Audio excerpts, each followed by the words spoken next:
Hello everyone and welcome back to SAFC Fan TV. Today Sunderland took on Lincoln City at the Stadium of Light and drew 1-1 after Callum McFadzean headed us 1-0 up in the first half. It was Morton that equalised for them in the end. Dino, I'll go to you first. Obviously it's disappointing to see our winning run come at the end. I don't think any of the top six haven't had time to go and check, but I think we're all drawing at least towards the end of the game anyway. This was Ruction's going on in Michael's house, clearly.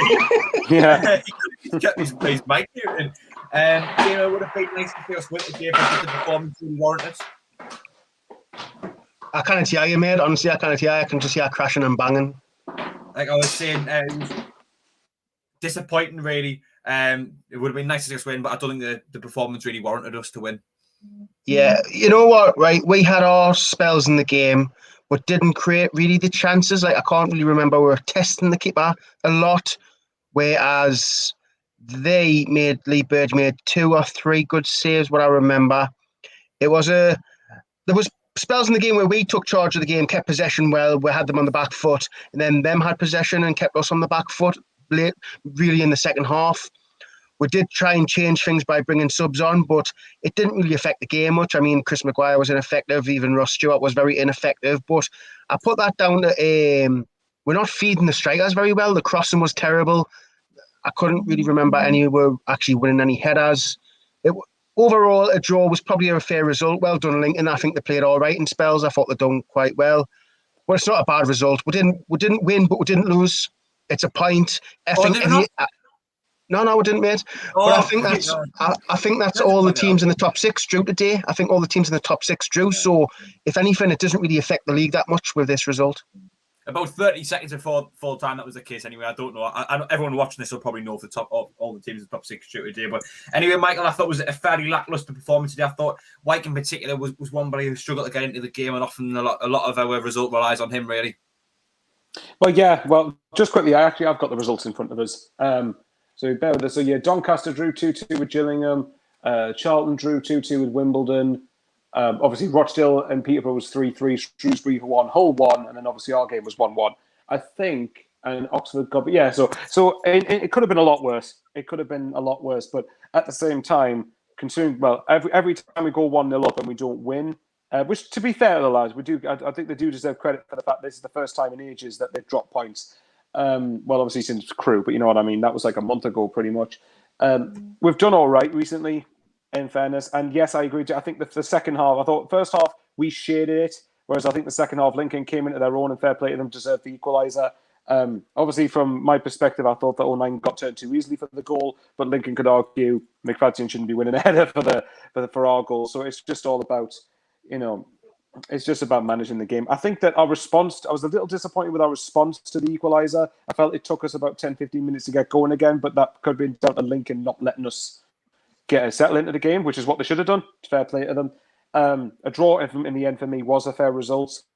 I'm being slightly pessimistic that given that Hull and Peterborough didn't win either, I did, especially when we were 1-0 up as well, although obviously when we were winning, Peterborough were like 2-0 up, I think, at the time. I do kind of see it as a little bit of a missed opportunity, but at the same time, we haven't let Lincoln go above us, and we've still got a game in hand on them. It just means for me now that we've got to respond with a win at Bristol Rovers next week, and we need to end this stupid Joey Barton hoodoo. Yeah, I mean, we can get on to the Bristol Rovers game, I'm sure, in the Sunday Punch or on Thursday night live. Yeah. I mean, Jadu, just a very quickly a word on the opposition in particular. It was a very competitive game, but I thought in particular Lincoln City grew into the game today and got better as it went on.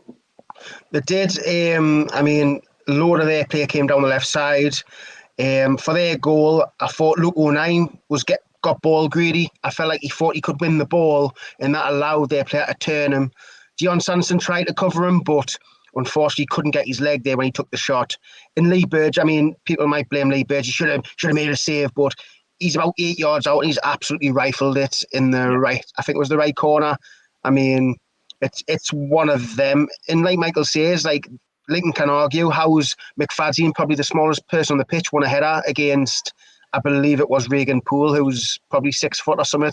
Yeah. So it's probably a fair result if you look at the match. I think Lee Burge made some good saves. I mean, on another day, that could have been a Sunderland loss, because I don't really remember, apart from McGeady's free kick, what hit straight at the keeper, and Ledbetter's shot in the first half from about 30 yards. Did we really test their keeper enough? Not really, but I'm disappointed we didn't get 3 points. But overall, with how the results went today, it doesn't look as bad. Right. Okay. Yeah, I kind of agree with you on their goal. I don't think there was a lot that Burge could have done about it. It was a well taken finish by Martin, like drove it into the corner. Really, we're going to quickly get on to the man of the match. Despite conceding, of course, I don't think there was a lot he could have done about it. Burge did make some important saves, but I know who I'm going to give my man of the match to, and it's a player who I've gave absolutely loads of criticism today. And yes, he did get a goal, but I thought overall his performance was very good. There was maybe 1 or 2 times he got caught out, but someone was there to cover him defensively. He swept up quite a few times. Well, I thought he was a decent presence out on the left-hand side. I'm going to give mine to Callum McFadzean. Dino? I totally agree. I thought McFadzean, I think it's his first goal for Sunderland in the league. He was solid. He was one of the better players. I think he had a better game than McGeady. I just thought he played really well. I mean, you could probably give it to Conor McLaughlin. I thought Conor McLaughlin had a good game too. Right. But I just think Callum McFadzean edges it for the simple fact he's been very bad when he first started, and he started growing into his own. And when Denver Hume comes back, he's going to have a bit of a competition with Denver Hume, to be fair. So yeah, I'll give it to Callum McFadzean. I thought he played very well. Yeah, hopefully he keeps improving as the weeks go on, because I think that's his 3rd performance in a row now that I thought he's actually been quite decent. But Michael, who gets man of the match for you? I was debating between Callum McFadzean and Lee Burge. So Lee Burge makes some pretty important saves, but yeah, I think I probably would give it to Callum McFadzean. I think he's come on leaps and bounds in the last couple of results, and the more competition we've got for places, the better. I think you two pretty much covered all of it, really. So yeah, hat trick for Callum McFadzean on man of the match. Yeah, it was a very scrappy game today. I don't think there was many standout performers in particular, really. So it was difficult to give him man of the match. But an honourable mention to Conor McLaughlin as well, Dino, as you mentioned. I see you wanting in there, Michael. Yeah, I would also point out, and I will be fair to Sunderland here, we've for the last 2.5 months, we've played a game every 4 days. And we've really been, I think, remember now in the build-up to Bristol Rovers, we've got a week off, which I think now, I mean, I do expect to go to Bristol Rovers and win. Don't necessarily think we'll win, but I think we should be going there and winning if we're wanting to finish in the top 2. However, Peterborough's got a game in midweek, so that's kind of why I'm a little disappointed today with not winning. But at the same time, I suppose, to be fair, we've only drawn 2 of the last 10 games or whatever it is, and won the rest. If we can continue that sort of run, we should be able to finish in the top 2. But I just think the lads need to just take a couple of days off now, just regroup, recharge their batteries, and then just go again for the last stretch of the season. I think that's a very fair point you've made there, Michael. They can have a little bit of a rest and recharge their batteries, and hopefully anyone who's not injured should actually be fully fit for that game, and there should be no one who just kind of wants a rest.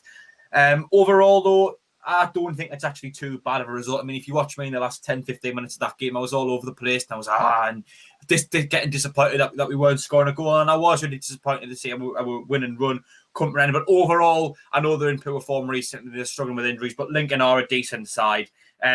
Just first to you, Dino, do you think really you would have taken a point in the end going into the game? Is it that bad?